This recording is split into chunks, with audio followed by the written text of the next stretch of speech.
बिस्मिल्लाहिर्रहमानिर्रहीम। अस्सलाम वालेकुम। मैं हूं आपका मेज़बान वसी शाह और आप देख रहे हैं ज़बरदस्त। नाज़रीन, ज़बरदस्त में पाकिस्तान के एक बहुत ही ज़बरदस्त स्पोर्ट्समैन ने आज हमें ज्वाइन किया है और किसी लंबे चौड़े तारुफ की उन्हें ज़रूरत नहीं है। पूरी दुनिया में वो पाकिस्तान की पहचान रहे हैं, पहचान है क्रिकेट के हवाले से। और एक और कमाल इनका ये है कि ये टीम में जब नहीं भी होते थे तब भी ये ख़बरों में होते थे। आज ये टीम में नहीं है मगर ख़बरों में मौजूद हैं। हमारे साथ मौजूद हैं उमर अकमल साहब।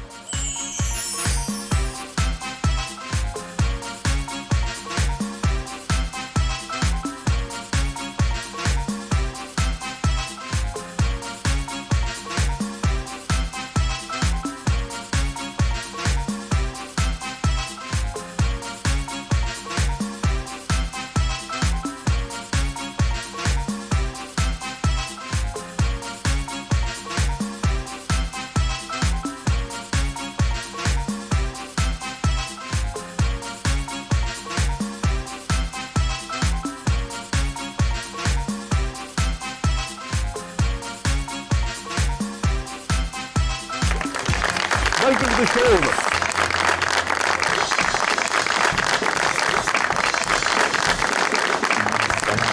वालेकुम अस्सलाम। कैसे हैं? ठीक। अल्हम्दुलिल्लाह good. Please thank you so much Umar, आपने वक्त निकाला, आप तशरीफ लाए, बहुत बहुत शुक्रिया। माशाल्लाह। सबसे पहले तो अस्सलाम वालेकुम देखने वालों को।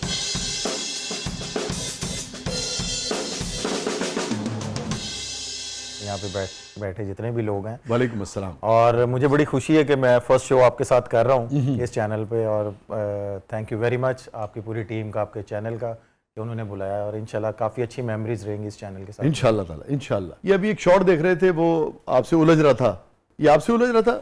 नहीं, बेसिकली ये वेस्ट इंडीज का बॉलर है। हाँ। टीनो बेस्ट, इसका काम ही यही है। हाँ। तो मेरा ख्याल है कि इससे पूरी वेस्ट इंडीज टीम भी तंग है, लेकिन एज ए नेचर वाइज अगर आप इसे आउट ऑफ द ग्राउंड देखेंगे ना, तो इससे बड़ा ह्यूमन बीइंग कोई नहीं है। अच्छा। हर प्लेयर ऐसा होता है क्योंकि अपनी कंट्री के लिए जो रिप्रेजेंट कर रहा होता है, उसका ये ख्वाहिश होती है कि यार अगर कोई बैट्समैन सेट है तो उसको इस तरह डिस्टर्ब किया जाए। अच्छा, ठीक है। लेकिन ये था कि इसको आपने देखा भी होगा, मैंने कुछ भी नहीं कहा, मैं अपनी रनिंग बिटवीन द विकेट कर रहा था। मैंने तो उसको टच भी नहीं किया, लेकिन वो बॉल ऐसा रहा था, ऑटोमेटिकली अंपायर्स ने उसको कॉल कर दिया था कि इसमें इसकी गलती नहीं है, तुम्हारी गलती है, और अपना एटीट्यूड थोड़ा सा ठीक रखो, ये गेम है, इसको गेम के हिसाब से वो भी लौरिया आएगा। अपनी तरफ से पूरी कोशिश की थी कि मैं ग्राउंड में कुछ ऐसा ना करूं। हाँ, मुझे सिर्फ एक प्रॉब्लम होती थी ग्राउंड में, कि अगर कोई अब्यूजिंग करता था, चाहे वो आम लाइफ में है या चाहे कोई वो स्पोर्ट्स में है, कोई अब्यूजिंग करता था, वो मुझे समझ में नहीं आता, वो मेरे से बर्दाश्त नहीं होता था। मैं कोशिश करता था कि जब से आप ये कह लें कि वालिद साहब ने, भाइयों ने, कामी भाई ने बताया कि ये इनका काम होता है वाइट पीपल का, या किसी का भी कोई बैट्समैन सेट होता है तो उसको अब्यूजिंग करते हैं, हल्की फुल्की टीज करते हैं, तो अपने आप को थोड़ा सा कूल डाउन रखा करो। जो तुम्हारा बैटिंग ऑर्डर है, तुम्हारे सर पे ऑलमोस्ट पूरी बैटिंग सेट होती है। तुमने ही मैच को सेट करना होता है, तुमने ही मैच को निकाल के लेके जाना होता है। तो बस कोशिश ये करता रहता हूँ, लेकिन अल्हम्दुलिल्लाह अभी तक मेरा ख्याल है 1 या 2 किस्से आए होंगे क्रिकेट में, अपने पूरे कैरियर में। बिग ग्राउंड में मैंने ये किया है, वो भी इस वजह से हुआ था कि उन्होंने अब्यूजिंग की थी। और ये जो आपने वाइट रेस की आपने बात की, आपको इन लोगों से ज्यादा ये शिकायत रही है, आपका तजुर्बा रहा है कि लोग ज्यादा अब्यूज करते हैं? नहीं, बेसिकली वो ज्यादातर तो सारी कंट्रीज जो बॉलर्स होते हैं ना, वो उनकी एक आप कह लेंगे वो मेंटल अप्रोच के साथ वो खेलते हैं। ठीक है। कोई नया बैट्समैन आएगा ना, उसको कुछ भी नहीं करेंगे, आप जिसकी मर्जी आप बैटिंग निकाल के देख लें, चाहे वो नंबर 1 विराट है, बाबर है, कोई भी है, ठीक है, तो उसको अर्ली ऑन कुछ भी नहीं कहेंगे। जैसे ही वो सेट होंगे क्रीज पे, आप उनको पता चल जाएगा कि भाई अब ये रुकने वाला नहीं है, तो वो हल्की हल्की टीज करते रहते हैं। तो ये नेचुरल सी बात है कि बॉलर करता ही करता है, फास्ट बॉलर, स्पिनर इतना नहीं करता, लेकिन जो 1-2 फील्डर्स होते हैं वो भी हल्का फुल्का तरह टीजिंग करते रहते हैं। तो ये हम लोग यूज्ड टू होते हैं। सबसे ज्यादा कब आपने अपना टेम्पर लूज किया गया? ऐसी हर किस्म का कानून दी तो ठहर जा, मैं तुम सीधा करना। हमारा इंडिया के साथ मैच था, तो गौतम गंभीर जी, गौतम ने ऐसी बात की थी कामी भाई के साथ, तो मैं पहले रिलैक्स होकर ना पीछे खड़ा हुआ था, तो उस वक्त सुरेश रैना उनके साथ खड़े हुए थे।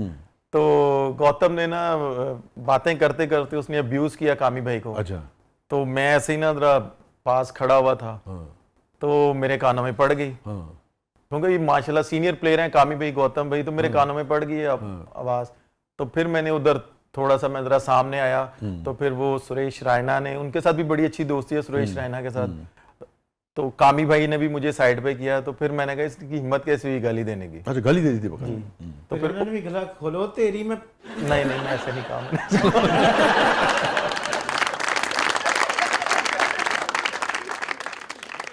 फिर उसके बाद ऑस्ट्रेलियन विकेट कीपर थे, हमारा 2011 का वर्ल्ड कप था, उसमें उसने यूनस भाई के साथ ऐसा किया कि मुझे गुस्सा चढ़ा कि भाई मेरा सीनियर प्लेयर है तो ये कौन होता है बदतमीजी करने वाला। तो मैं सामने आया तो उसने मुझे भी पुश किया, तो फिर यूनस भाई ने हमें साइड पे किया कि भाई मैं अभी यंग हूँ, क्योंकि यूनस भाई ने हमेशा, यूनस भाई हो गए, शाहिद भाई हो गए, इन्होंने हमेशा मुझे छोटे भाइयों की तरह रखा है। शुएब अख्तर हो गए, शुएब मलिक हो गए, कि इन्होंने हमेशा मुझे छोटे भाइयों की तरह ही रखा है। तो मुझे इनको कोई मिला झिझक करता था तो मेरे से बर्दाश्त नहीं होता था। ये बड़ी इंटरेस्टिंग बात है जी, ये जो कहते हैं ना कि टीम मैन है आप। अल्हम्दुलिल्लाह। बस आपको लगता था कुछ सोशल मीडिया पे कुछ लोग ऐसे हैं और कुछ हमारे सिलेक्टर ऐसे हैं कि जिन्होंने ये शो ऑफ किया था कि मैं टीम मैन नहीं हूँ। तो मैं किसी को बताने की जरूरत ही नहीं है, पूरी दुनिया देखती है मुझे। अल्हम्दुलिल्लाह अपने फैंस की वजह से पहचाना जाता हूँ पूरी दुनिया में, और अल्हम्दुलिल्लाह जब भी क्रिकेट खेली है दिल साफ करके खेली है। कामरान के लेकिन टेम्परामेंट तो कूल है बहुत। कामरान भाई का भी कूल है, मेरा भी कूल है, लेकिन अगर गुस्सा आ जाए तो फिर वो बर्दाश्त नहीं होता है। फिर कूल का दौर है।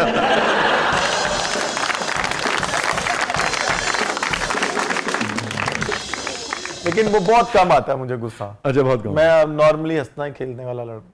अच्छा उमर, आपके जो ससुर साहब थे, अल्लाह उन्हें गरीब रहमत फरमाए, आमीन। मेरी बहुत उनसे याद अल्लाह थी, और उनका बड़ापन है तो बहुत ही इंटरनेशनल प्लेयर थे, बड़ी शफकत करते थे मेरे साथ। और मेरे ख्याल में अगर को अपने ज़माने में को 8-10 शोज़ में इस तरह के वो गए हैं जो इंफोटेनमेंट के शोज़ कहलाते हैं, तो उनमें से कम 4-5 हमारे थे। बहुत शफकत करते, और आखिरी मरतबा भी इंतकाल से पहले को कुछ दिन पहले वो तशरीफ़ लाए थे, कुछ ही दिन पहले बल्कि बिल्कुल ही।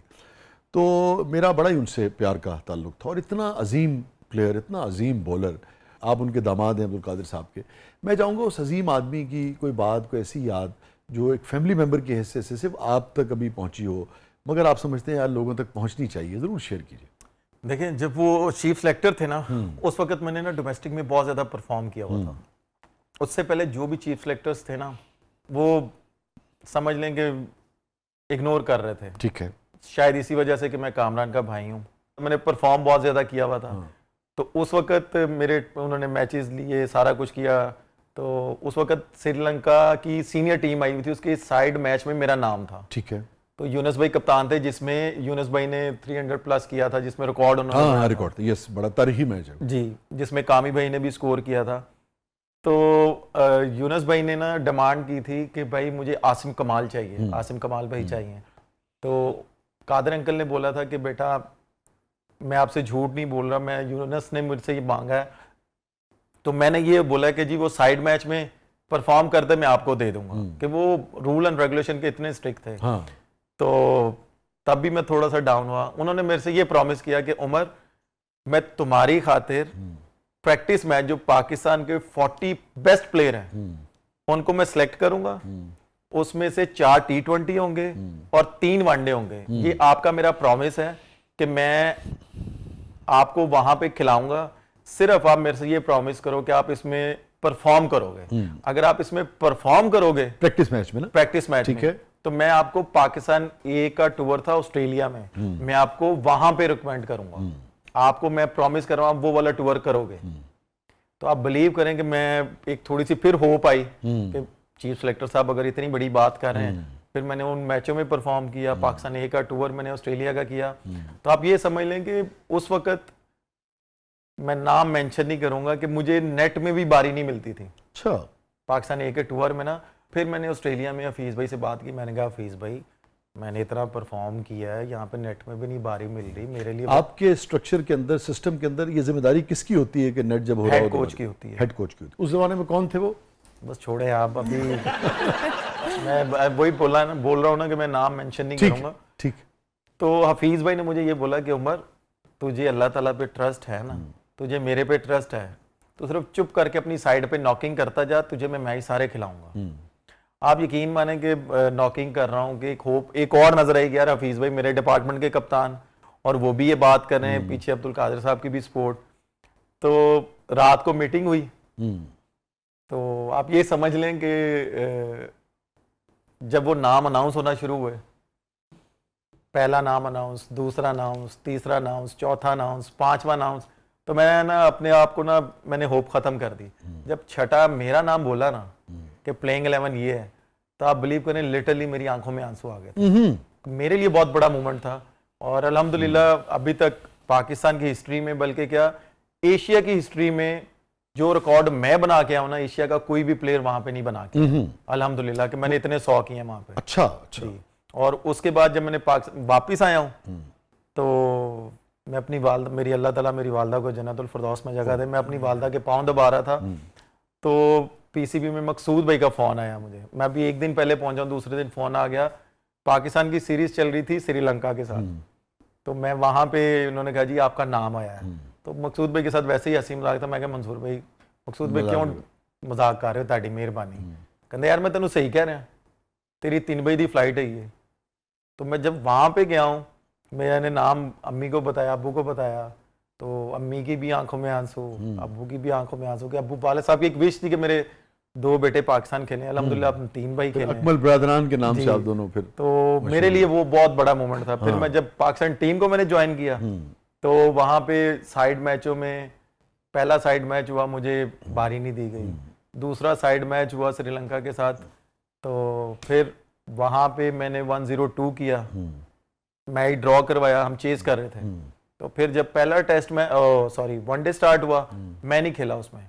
102 करने के बावजूद नहीं खेला उस वक्त। रमीज राजा साहब नहीं खेला का मतलब है कि नहीं खिलाया गया? नहीं खिलाया गया मुझे, क्योंकि कप्तान यूनुस भाई थे, सीनियर काफी प्लेयर थे। मेरे लिए यही बहुत बड़ी मूवमेंट थी कि मैं इतने बड़े प्लेयरों के साथ ड्रेसिंग रूम शेयर कर। तो जब इन्होंने मुझे साइड मैच खिलाया, मैंने स्कोर किया, सारा कुछ किया, तो उस वक्त रमीज राजा साहब की मेहरबानी, वो कमेंट्री कर रहे थे, उन्होंने मेरा नाम मेंशन किया, सारा कुछ किया। फिर दूसरा मैच भी मैं बाहर बैठा, तीसरा मैच मैं खेला तो मैंने 18 किया, 18 किया। तो फिर जब मैं अपना कैरियर का दूसरा मैच खेला तो मैंने 65 आई गेस किया। तो जब मैं तीसरा मैच खेला ना, तो यूनुस भाई के साथ मेरी पार्टनरशिप लग गई बहुत बड़ी। तो उसके बाद यूनुस भाई ने मुझे बोला कि भाई तुम्हारे बारे में बहुत नेगेटिव चीज़ें मुझे बताई गई हैं, लेकिन अब ये तुम दिल में बिठा लेना कि अब कामरान तुम्हारा भाई नहीं है, मैं आपका भाई हूँ, और बेफिक्र हो आप, जितनी देर तक मैं कप्तान हूँ मैं इंशाल्लाह आपको खिलाता रहूँगा, चाहे कुछ भी हो जाए, मुझे आप अच्छे लगे हो। आप टीम के लिए खेलते हो, अपने लिए नहीं खेलते। उस वक्त आपको पता है सारे बड़े प्लेयर होते थे, तो मुझे ये चीज़ें समझ ही नहीं आती थी कि क्या। सर मुझे इतना पता था कि यूनुस भाई ने मेरे सर पे हाथ रखा और उन्होंने ये बोला है। फिर T20 में शाहिद भाई कप्तान हुए, उधर भी मैं पहला मैन ऑफ द मैच बना, पहला T20 खेला, तो शाहिद भाई ने भी सेम वर्ड बोले। और ये भी अच्छी बात है कि आपको भी याद है और आप उसको पसंद करें। हफीज और चूंकि सरगोदा के हफीज का जिक्र वैसे भी हमें अच्छा लगता है। नहीं हफीज भाई माशाल्लाह अभी तक मुझे सपोर्ट कर रहे हैं। नाज़रीन स्टे विद अस, कहीं नहीं जाइएगा, छोटे से वक्फे के बाद वापस आते हैं। हमारे साथ मौजूद हैं बहुत सारी बातों के साथ, अपने जो भी उनका पॉइंट ऑफ व्यू है, मोहतरम उमर अकमल साहब। प्रोग्राम के अगले मतलब में आपके लिए बहुत कुछ है, आप देख रहे हैं ज़बरदस्त। नाज़रीन ज़बरदस्त में एक बार फिर खुशामदीद। ये बताइए, ये आपको अंदाज़ा है इस बात का कि जैसे यूनुस साहब ने कहा, और ओवरऑल मीडिया के हवाले से, पब्लिक परसेप्शन के हवाले से, ये नेगेटिविटी क्यों पाई जाती है आपके बारे में? आई डोंट नो, मुझे खुद नहीं क्या पता। वजह है इसकी? मुझे खुद नहीं पता। मुझे सिर्फ इतना पता है कि मैं सही काम कर रहा हूँ, मेरा और अल्लाह ताला का मामला है, और अल्लाह ताला के बाद आपका किसके साथ होता है? अपनी फैमिली के साथ होता है। अल्हम्दुलिल्लाह मैं जो काम करता हूँ मेरी फैमिली को पता होता है। मैं अपनी फैमिली से कुछ भी नहीं छुपाता, अपने माँ बाप से, बहन भाइयों से। सबसे इंपॉर्टेंट क्या, आपका लाइफ पार्टनर, आपकी वाइफ। तो अगर मैं उसको सारी चीज़ें बता के हर काम करता हूँ तो मैं क्या लोगों को कह सकता हूँ? बस मैं इतना ही कहता हूँ अपने काफ़ी इंटरव्यूज़ में कि यार प्लीज़ इस तरह की चीज़ें मत लिखा करो। मेरे घर में भी फैमिली है, मेरी बेटी है, बड़ी हो गई है माशाल्लाह, वो इस तरह की चीज़ें अगर वो देखती है, आजकल सोशल मीडिया का दौर है, तो एक अच्छा इमेज नहीं पड़ता। आपके घर में भी फैमिली है तो ये चीज़ अच्छी नहीं है। अल्हम्दुलिल्लाह बड़े लोगों ने अब थोड़ी सी पॉजिटिव चीज़ें मेरी दिखाना शुरू की हैं, और इवन देख रहे होंगे रमज़ान में भी हर चीज़, ये मैं पिछले 11-12 साल से कर रहा हूँ। लेकिन ये मेरी वाइफ ने मुझे बताया कि लोग आपके ना ये आपके बारे में ये रिमार्क्स रखते हैं, तो अगर आप ये चीज़ें भी दिखाओगे ना तो लोगों को ये पता होना चाहिए कि आप अच्छे काम करते हो। आप कहते हो कि जी ये मैंने नहीं दिखाना, मुझे नई चीजें ये ट्वीट करनी या कुछ भी, इवन अभी आप जैसे आपने मेरे बेटे की पिक्चर दिखाई, अगर मैं पाकिस्तान में हूँ, लाहौर में हूँ, तो अल्हम्दुलिल्लाह मैं अपने दोनों बेटों को अपने साथ नमाज पढ़ाने के लिए लेके जाता हूँ।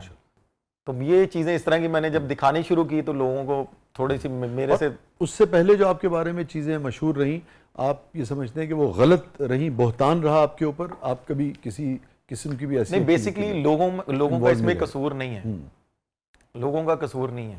मैं ऑनेस्ट होकर ओपिनियन दे रहा हूँ आपको।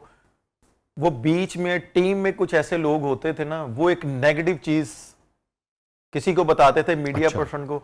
सारी सी बात है, मीडिया को एक चीज चाहिए, तो मीडिया जब वो चीज हाईलाइट करता था तो वो ऑटोमेटिकली एक हवा बन जाती थी। और उसने आपको लगता है आपके करियर को नुकसान पहुंचाया या नहीं पहुंचाया? देखिए, मेरे कैरियर को नुकसान, फिर वही लंबी बात हो जाएगी। मेरे कैरियर को नुकसान मेरे हेड कोच ने बहुत ज्यादा पहुंचाया, वकार यूनुस साहब ने, कि उन्होंने मेरी क्रिकेट इतनी खराब की है कि वो ये चीज बर्दाश्त नहीं करते थे कि भाई कल का बच्चा भाई नई गाड़ी लेके आ रहा है। अब आपको भी पता है एज ए मुसलमान हमें बिलीव है अल्लाह ताला पे, और हम बिलीव करते हैं अल्लाह ताला पे। अल्लाह पाक ने कुरान पाक में साफ लफ्जों में बोला हुआ है कि भाई अगर मैं तुम्हें दे रहा हूं, सबसे पहले अपने आप पे लगाओ, अपने शौक पूरे करो, अपनी बेगम बच्चों के शौक पूरे करो, अपने बहन भाइयों के शौक पूरे करो, आपके रिश्तेदार हैं उनको जरूरत है, उनको दो, जो आपके साथ रहते हैं अगर वो नहीं अफोर्ड कर रहे आप उनका ख्याल रखो। तो अगर मुझे अल्लाह ताला दे रहा है, अगर मैं अपने शौक पूरे कर रहा हूं, तो इसमें कौन सी बुरी बात है, मुझे आप बताएं। ठीक उमर, लेकिन एक सवाल पैदा होता है कि वकार साहब ने तो खुद इतना फेम देखा, इतना पैसा देखा। सर मैं नहीं कह रहा जितने भी मेरे साथ प्लेयर खेले हैं, जैसे राणा नवीद भाई हैं, मैं अब नाम यहाँ पे मेंशन करूंगा ना तो वो अच्छी बात नहीं है, जिनका कैरियर खराब किया है। मैं आपको यहाँ पे एक्सप्लेन नहीं कर सकता, क्योंकि मेरी नज़र में बुरी चीज़ होगी कि मेरे वो सीनियर प्लेयर हैं, मैं उनके नाम लूंगा तो वो वकार भाई की इज्जत करते हैं, लेकिन मैं उस वक्त साथ होता था, ड्रेसिंग रूम में होता था। इंशाल्लाह वो टाइम आएगा जब ये मैं चीज़ें बाहर निकालूंगा। मैं ये नहीं कह रहा कि ये चीज़ें नहीं बाहर निकालूंगा, जो मेरे साथ हुआ है वो मैं आप मीडिया को बताता हूं कि मेरे साथ ये हुआ है, और कोई उसमें डिनाई नहीं कर सकता। क्यों? मेरे पास सबूत पड़े हैं सारे। अच्छा जी, ये भी तो मुमकिन है कि वो ईमानदारी से ये समझते हो कि आपकी किसी जगह नहीं बनती है, और पहले फैसला तो करना होता है। वो जगह आपने 40 में से 11 ही लोग सिलेक्ट करने हैं, 16 होंगे, मैं ये बात ही नहीं कर, मैं बात जो कर रहा हूं ना, हाँ। वो क्या बात होती है कि मुझे क्रिकेट पे इन्होंने बाहर नहीं निकाला, मेरी परफॉर्मेंस से इन्होंने बाहर नहीं निकाला। वकार यूनुस साहब को ये प्रॉब्लम होती थी, और हमारे कुछ सीनियर प्लेयर थे, मैं उनका भी नहीं नाम लूंगा क्योंकि मैं उनकी बहुत ज्यादा इज्जत करता हूं। मैंने जैसे पहले बताया ना कि मैं वक्त आने पे बताऊंगा, जरूर बताऊंगा, और ये वो चीजें डिनाई भी नहीं करेंगे जो मेरे सीनियर प्लेयर हैं। लेकिन वकार यूनुस साहब का मैं नाम क्यों ले रहा हूं? क्योंकि इन्होंने मेरा बहुत ज्यादा कैरियर को डैमेज किया है। कि अगर मैं कोई नई गाड़ी लेता था, वो तेरे को लेने पैसे आ गए ना। अगर मैं कोई अच्छे कपड़े पहन रहा हूं, पहले नहीं इतना अफोर्ड करते थे, अगर अल्लाह ताला ने दिया है तो मैं क्यों ना अपने आप पे लगाऊं। वो तो है ब्रांड पाना शुरू करता है। हाँ, लेकिन फिर भी आप समझते हैं कि ये बात इतनी मजबूत है कि ये बात लोग तस्लीम कर लेंगे कि वकार यूनुस जैसा इंटरनेशनल प्लेयर और इतनी विकेटें, इतना फेम, देखें एज ए सीनियर प्लेयर, देखें एज ए सीनियर प्लेयर गाड़ी से इतना बुरा मना जाएंगे कि वो टीम से निकाल देंगे, ये मानना आपको लगता है? मैं आपको बता रहा हूं ना, देखिए एज ए सीनियर प्लेयर मैं उनकी बहुत ज्यादा इज्जत करता हूं, एज ए प्लेयर मैं बहुत ज्यादा इज्जत करता हूं, लेकिन एज ए कोच नहीं करूंगा मैं। जो भी कुछ हुआ, फिर इस वाक़े ने आपके करियर को, आपका ये नुक्ता नजर नुकसान पहुंचाया। फिर उसके बाद हम 2016 का वर्ल्ड कप खेल लेंगे। हाँ, इतने बड़े लेटर, इतनी बड़ी फाइलें बना के पाकिस्तान क्रिकेट बोर्ड को दे दी। मैं अपनी बात करूंगा, मेरे साथ एक और भी प्लेयर था, उसका भी दे दिया कि भाई इन 2 बंदों को टीम से बाहर निकाल दो, आपकी टीम सही बन जाएगी, और हम सबसे जूनियर हैं दोनों। नहीं, लेकिन उन्होंने वो जो लेटर दिया उसमें वजह क्या लिखी? I don't know. अगर मुझे उसके बाद नहीं सिलेक्ट किया गया तो मैंने भी जाके सिलेक्टरों से पूछा है, क्रिकेट बोर्ड से पूछा है कि सर क्या प्रॉब्लम है, मैं पाकिस्तान के लिए खेलना चाह रहा हूं। मैं ऑन रिकॉर्ड बोल रहा हूं कि पाकिस्तान टीम के लिए मैंने जितनी लीगें छोड़ी हैं, आजकल के दौर में कोई नहीं छोड़ता, उस टाइम भी नहीं कोई छोड़ता था, क्योंकि मेरा शौक था पाकिस्तान से खेलना, और अभी भी शौक है। अगर मैं पाकिस्तान के साथ इतना सिंसियर हूं तो मुझे अगर मैंने लीगें खेलनी होती ना तो शायद मैं आज लीगें ही खेल रहा होता। मुझे अल्हम्दुलिल्लाह और इधर पैसा भी बहुत मिलता है। पैसा मिलता है। ये जितना पैसा आज के लड़के कमा रहे हैं ना, अल्हम्दुलिल्लाह अल्हम्दुलिल्लाह, अल्लाह का मैं लाख लाख शुक्र अदा करता हूँ। मैंने इनसे पहले इस तरह की ऑफरें लेके मैं खेल चुका हूँ। पाकिस्तान खेलना मेरा शौक है। ठीक है। लीगें देखें, लीगें पाकिस्तान जब खेलेंगे ना, लीगें ऑटोमेटिकली आएंगी।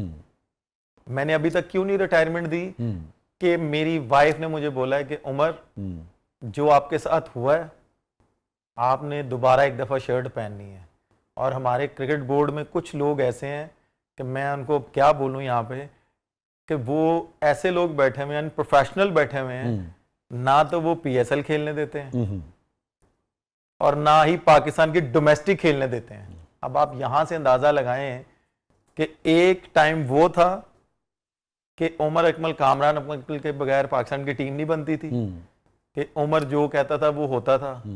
उमर जब से अपने आप को उमर ने डिफेंड किया है, शायद आपकी नॉलेज में है या नहीं है, जो मैं केस जीता हूं इनसे, जो मैंने अपने आप को डिफेंड किया, अपनी फैमिली को डिफेंड किया है, उसका मुझे ये हो रहा है कि मुझे क्रिकेट ही नहीं खेलने दे रहे, कि बाहर की लीगें मुझे बुला के खिलाती हैं। अगर वो बुलाती हैं तो माशाल्लाह हमारे इतने प्रोफेशनल लोग बैठे हमें NOC नहीं देते। अच्छा, आपका ये कहने कि पूरा इदारा इस वक्त आपके खिलाफ है, ये आप कह रहे हैं? जाहिर सी बात है। अच्छा, पूरा इदारा नहीं, कुछ लोग, जिस वक्त मैं केस जीता था ना, उस वक्त ये छोटी पोस्टों में बैठे हुए थे। अच्छा उमर, ये बताइए PSL में तो सब एक रेस लगी होती है ना, यानी कि अभी हमने देखा कि जैसे लाहौर कलंदर के जो राणा साहब थे, किस तरह से एक प्लेयर को फ्लाई करवाया गया या उसको सपोर्ट किया गया, अभी वो आ जाए किस तरह से, चूँकि इतना कुछ स्टेक पे है और आप का ये आप अच्छे प्लेयर हैं, इसमें तो कोई शक नहीं, मगर ख़ुद आपका भी ये मौक़िफ़ है कि आप अहल हैं PSL के भी, डोमेस्टिक के भी, पाकिस्तान क्रिकेट इसमें हैं, तो वहाँ तो सबको चाहिए अच्छा प्लेयर, वहाँ क्यों नहीं आपकी सिलेक्शन हो पाती PSL में? PSL की पिकिंग होती है ना। अब PSL में जो मेरे पे इल्ज़ाम लगे थे उसकी वजह से मैं 3 साल खेला नहीं। उससे पहले PSL में आप ये कह लें कि कामरान अकमल, उमर अकमल फेवरेट चल रहे होते थे। फिर उसके बाद सारा कुछ हुआ, फिर मैं कोयटा की तरफ से खेला, फिर मैंने परफॉर्म किया, ठीक है, कोयटा ने मुझे रिलीज कर दिया, दूसरी फ्रेंचाइजों ने मुझे नहीं पिक किया। इसमें हर फ्रेंचाइज की एक होता है कि भाई अगर ये हमारी प्लेइंग 11 में बैठेगा तो फिर हम इसको पिक करेंगे।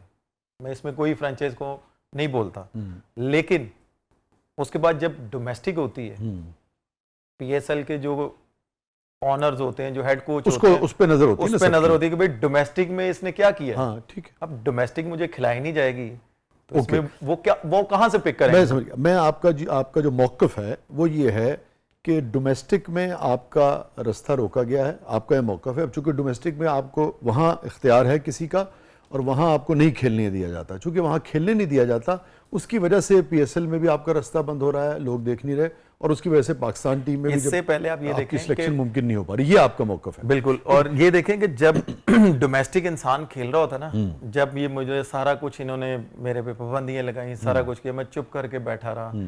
फिर मुझे वापडा ने पिक किया एज ए कप्तान, मैं वापडा में खेला, उस वक्त मैं टॉप 10 में मैंने फिर पाकिस्तान में फिनिश किया।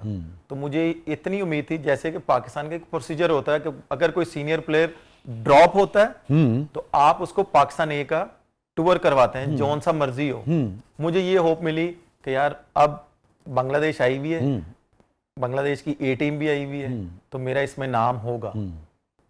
उसमें भी नाम नहीं है। आपकी गुफ्तगू से लगता है कि हेड कोच से लेके और एक जहान जो है या पूरा जो सिस्टम है वो आपके खिलाफ है।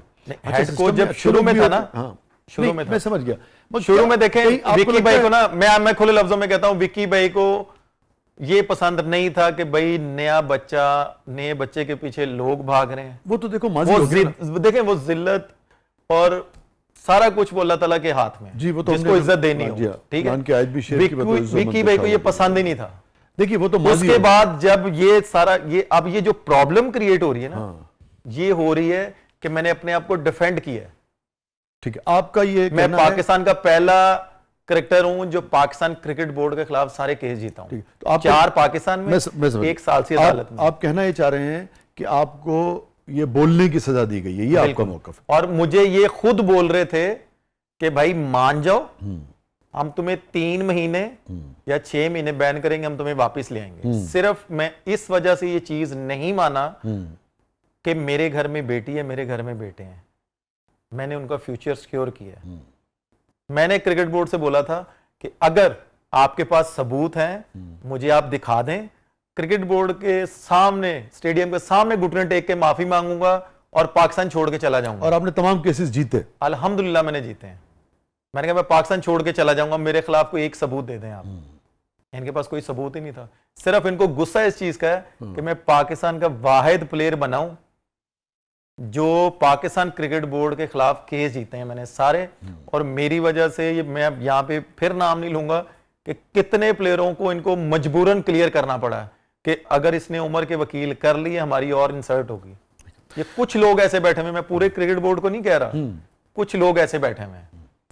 स्टे विद अस नाज़रीन, कहीं नहीं जाइएगा। छोटे से वक्फे के बाद वापस आते हैं। हमारे साथ मौजूद हैं उमर अकमल साहब। उमर अकमल साहब ने बहुत सारी बातें की हैं, हमने कोशिश की है कि उसके जो भी उनकी बातों से जो सवालात उठते हैं वो सारे सवाल भी हमने इनके सामने रखे हैं, और उनका ये कहना है कि जितनी भी गुफ्तगू वो कर रहे हैं वो तमाम तर सबूत के साथ कर रहे हैं। बहरहाल बेहतर जज जो हैं वो तो नाज़रीन ही हुआ करते हैं। कहीं नहीं जाइएगा, छोटे से वक्फे के बाद वापस आते हैं। प्रोग्राम के अगले मरले में आपके लिए बहुत कुछ है, आप देख रहे हैं ज़बरदस्त। वेलकम बैक नाज़रीन, ज़बरदस्त में एक बार फिर खुशामदीद। उमर अकमल हमारा सेगमेंट है जिसका नाम है कथारसिस। वैसे तो आपने वैसे ही काफ़ी कथारसिस अपना कर लिया आज मेरे साथ। असल में आप जैसे लोग बैठे हैं और आप इतने सिंसियर हैं मीडिया के साथ, और लोगों को दिखाना चाहते हैं कि किसके साथ ज्यादती हुई है, इसलिए दिल खोल के बातें की आज। और आपने देखा होगा, इसीलिए मैंने जो भी सवालात उठते थे, आपको शायद हो सकता है बुरा भी लगा होगा। नहीं, मुझे बुरा नहीं लगा, क्योंकि मुझे अच्छा ये लगा कि आपने वो सवालात किए हैं, ईमानदारी से जो सवाल उठते हैं, और जो आपने सोशल मीडिया पे देखा भी होगा, क्योंकि आपका मेरा फर्स्ट इंटरव्यू है, तो आपके दिल में भी होगी कि यार शायद उमर ऐसा है, तो मैंने दिल से वो जवाब दी। और मैं यहाँ ये भी कहना चाहूँगा कि उमर ने जिस हवाले से भी जो बात की है, तो हमारा प्लेटफॉर्म जो है वो हाजिर है, और किसी को भी अगर इससे इख्तलाफ है, जो कि बहुत सारे लोगों को हो सकता है, तो वो अपना पॉइंट ऑफ व्यू जो है वो किसी वक्त भी आकर यहाँ दे सकते हैं। उमर, हमारा सेगमेंट है कथारसिस।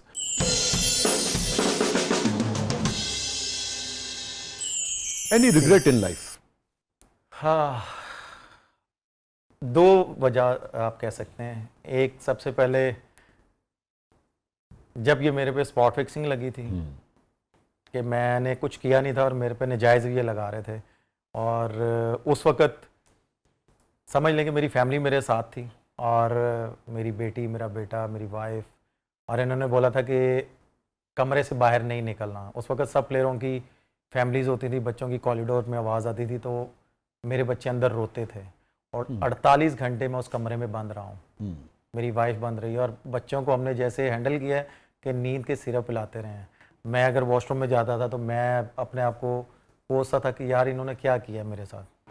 जब मेरी वाइफ जाती थी तब वो आंसुओं से रोती थी। जाहिर सी बात है, जब एक दूसरे के सामने हम होता नहीं था, लेकिन आप ये कह लें कि वो जो 48 घंटे थे वो मेरे लिए बहुत टफ था। और उसके बाद जब मेरी वालदा इस दुनिया से गई हैं तो वो मेरे लिए बहुत पेनफुल था। वो इस वजह से कि मैं 3 महीने से अपनी वालदा से मिला नहीं था।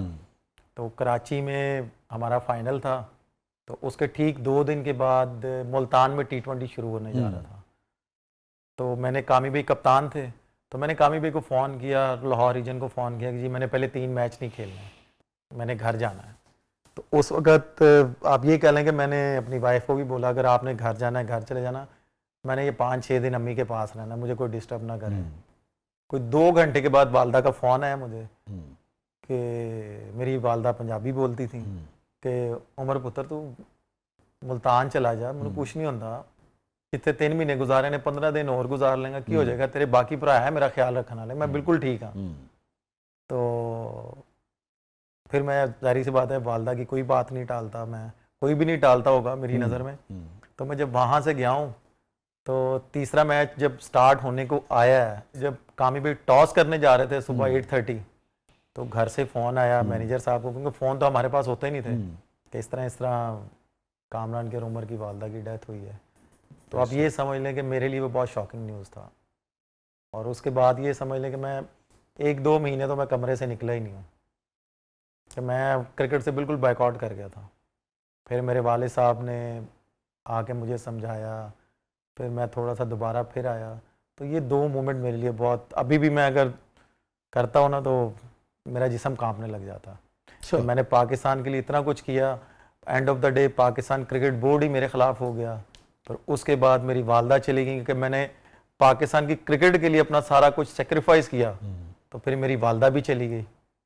तो मेरे लिए बड़ा पेनफुल था। ये सारा स्पॉट फिक्सिंग वाला ये सब मामला चल रहे थे, उस वक्त वालदा आपकी हयात थी ना? तो वालदा और वालिद, चूँकि हम देखते थे ख़बरों में कभी कभार कि आपके वालिद आपके और कामरान साहब के करियर में आई डोंट नो के अंदर खाने बहुत कितना अहम हिस्सा रोल था, है। मगर अहम उनका रोल बहुत था। ज़्यादा अहम रोल है। और वो वोकल भी रहे हैं इस हवाले से। बिल्कुल। तो इस सारे सिनेरियो में उनकी क्या पॉइंट ऑफ व्यू था, क्या कैफियत थी? क्योंकि आपका तो एक पॉइंट ऑफ व्यू है ना, लोगों का दूसरा पॉइंट ऑफ व्यू है, आपका एक अलग पॉइंट ऑफ व्यू था। उस पॉइंट ऑफ व्यू के तहत आपकी वालदा की क्या कैफियत थी कि जब इतने बड़े बड़े इल्ज़ामात आप पे लग रहे थे? मेरी जब वालदा को पता चला, वालिद को पता चला, मेरे ससुर को पता चला, मेरी सास को पता चला, कादिर साहब भी यहाँ हयात थे जी, उस वक्त? तो मैंने अपनी अम्मी को कहा, अम्मी कुछ भी नहीं होता, मैंने कुछ ऐसा काम नहीं किया, मैं इंशाल्लाह दोबारा खेलूँगा। तो मेरी वालदा की आंखों में आंसू थे और उन्होंने कहा कुछ नहीं, इंशाल्लाह तुम फिर खेलोगे पाकिस्तान। तो फिर वालिद साहब ने भी ऐसे ही बोला। कामी भाई ने मुझे कहा कि उमर तूने ये काम किया है? तो मैंने कहा मैंने नहीं किया। तो फिर कादर अंकल ने मुझे बुलाया।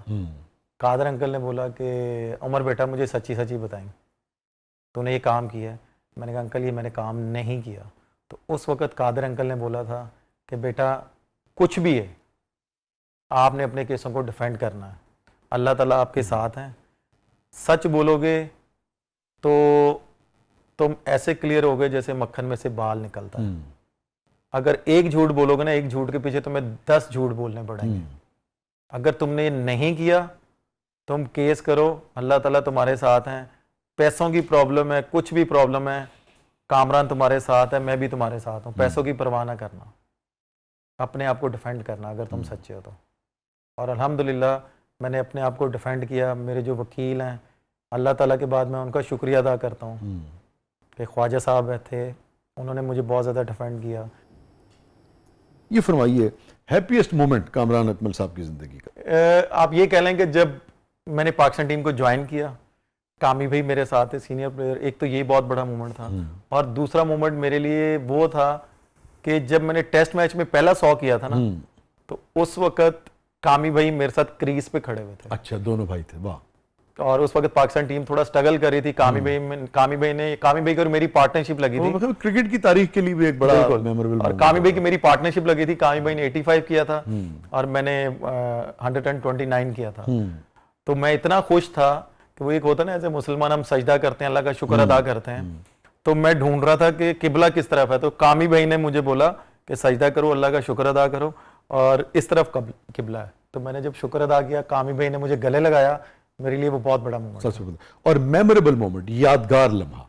एक पिक्चर आई थी, आपने देखा होगा, पसीने से मैं, आखिर में जो वो साउथ अफ्रीका के खिलाफ मैच था हमारा, और उसमें हम ऊपर से पूरा बैटिंग ऑर्डर फ्लॉप हो गया था। उसमें मैं और उमर गुल भाई थे, मेरी और उनकी पार्टनरशिप लगी थी।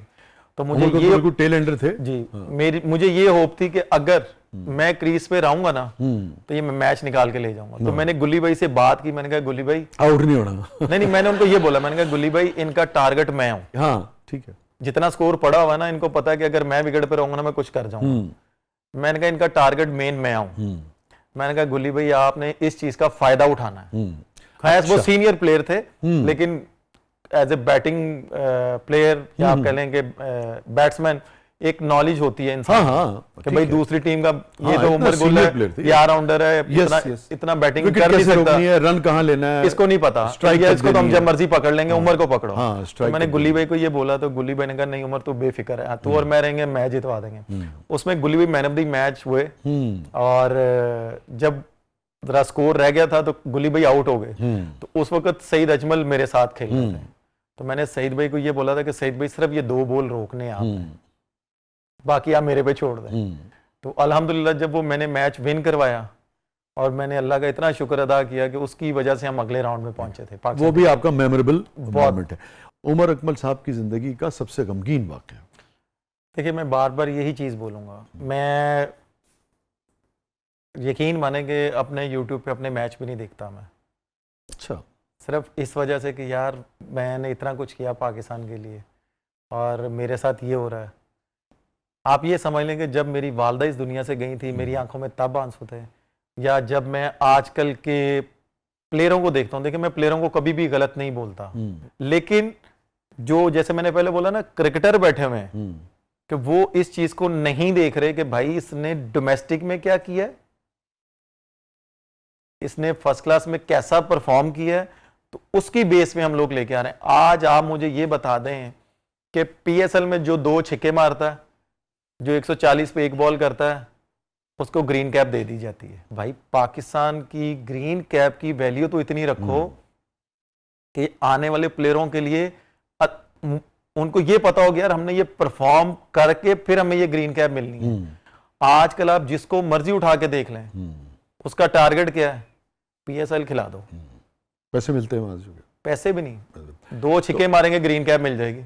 और तो आपकी जिंदगी का सबसे गमगीन लम्हा क्या हुआ? इन लोगों का खेलना? नहीं। हाँ, गमगीन लम्हा यही हुआ ना कि जब मुझे नहीं खिलाते, हाँ, तब मुझे अफसोस होता कि यार ये आजकल की जो टीम हमारी खेल रही है, आज शायद मैं अभी भी ऑन कैमरा कहता हूं, मैंने बहुत देर पहले बोला था कि एक टाइम आएगा कि बांग्लादेश की टीम हमसे आगे जाएगी, अफगानिस्तान की टीम हमसे आगे जाएगी। आज बांग्लादेश की टीम और अफगानिस्तान टीम हमारे से ऊपर है, हमें हराती है वो मैच। और जब हम लोग खेलते थे ना, हम लोग कहते थे कि यार पकड़ लेंगे। जिंदगी उमर अकमल के नजदीक क्या है? आप ये कह लें, जैसे मैंने पहले बोला ना कि आपका लाइफ पार्टनर अच्छा हो ना, तो आप दुनिया में सारी चीजें अवेल कर लेते हैं। ठीक है।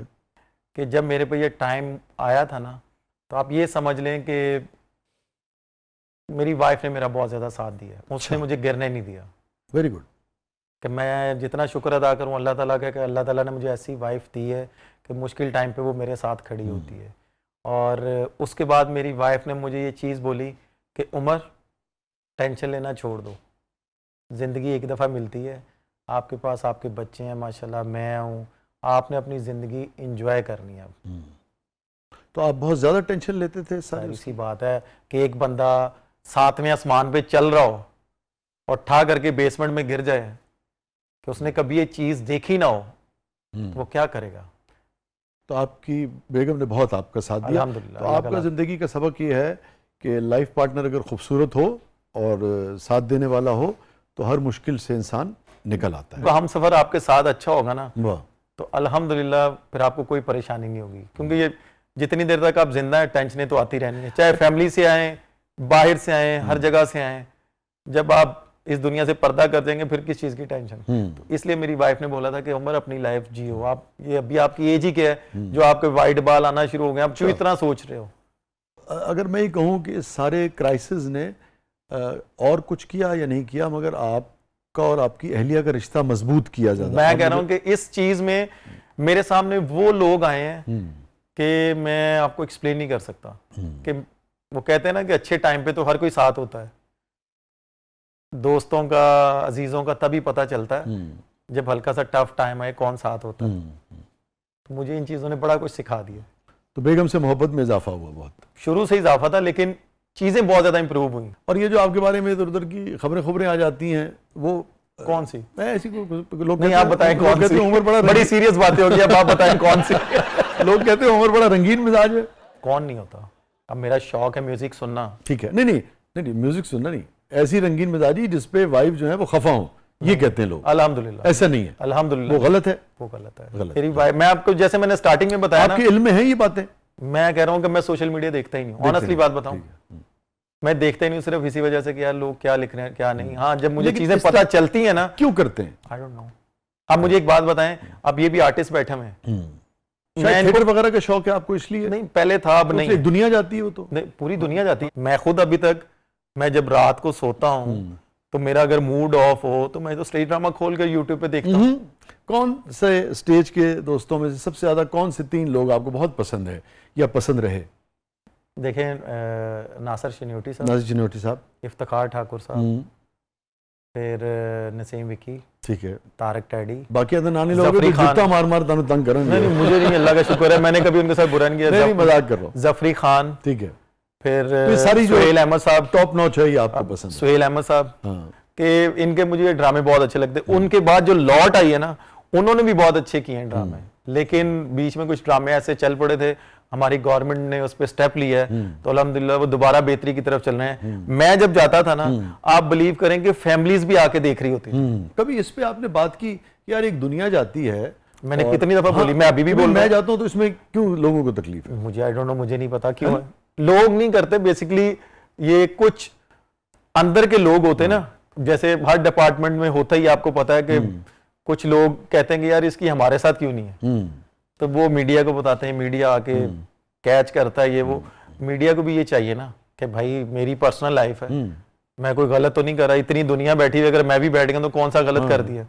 सारी दुनिया मुखालिफ है उमर के, सारी दुनिया मुखालिफ नहीं, कुछ लोग वो आपको भी मैंने जैसे पहले बोला ना कि पाकिस्तान जितना भी है उसमें कुछ लोग, क्रिकेट बोर्ड में पूरा क्रिकेट बोर्ड मेरे खिलाफ नहीं है, कुछ लोग हैं। अच्छा, ऐसा तो नहीं है कि कहीं जैसे हर शोबे के लोगों को आप वोकल हैं, मुझे अंदाजा हुआ आपसे बात करके भी कि आप जो बात है वो कह देनी है आपने, मतलब मेरी अगर बात आपको पसंद नहीं आएगी तो मैं कहूँ आप कह के जरूर जाएंगे, मुझे ये अंदाजा हुआ आपकी शख्सियत से। देखिए, ये वजह तो नहीं है कि इस वजह से लोग नाराज हो जाते हो? अगर मैं अपने आप में इतनी विल पावर रखता हूं, अगर मैं गलत को गलत कहता हूं, जो हक सच पे होता है उसको हक सच की बात करता हूं, तो इसमें कौन सी बुरी बात है?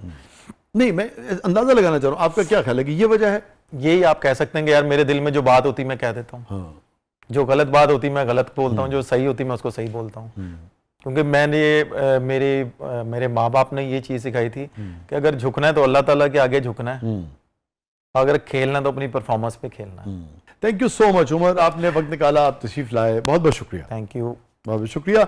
और अगर कुछ आपने जो भी बातें की हैं, किसी का भी उस पर दूसरा पॉइंट ऑफ व्यू आएगा तो हमारी ख्वाहिश होगी कि फिर आप हमें दोबारा वक्त दें, और हो सकता है कुछ लोग ये चाहें कि आप उनके साथ बैठ के इंटरव्यू दें, तो आई होप कि उस पर भी आपको कोई एतराज़। मुझे इतना अच्छा लगा आपसे मिल के, आपके पूरे चैनल से मिल के। मैंने बहुत से चैनल्स पे गया हूँ, वो भी मुझे बहुत ज़्यादा इज्जत देते हैं। इंशाल्लाह कभी भी आपको मेरी ज़रूरत पड़ेगी तो मैं इंशाल्लाह ज़रूर आपके पास आऊँगा। Thank you so much, thank you so much. नाज़रीन, ये था आज का ज़बरदस्त। अपने फीडबैक से हमें आगाह कीजिएगा। इजाज़त दीजिए, अल्लाह हाफ़िज़।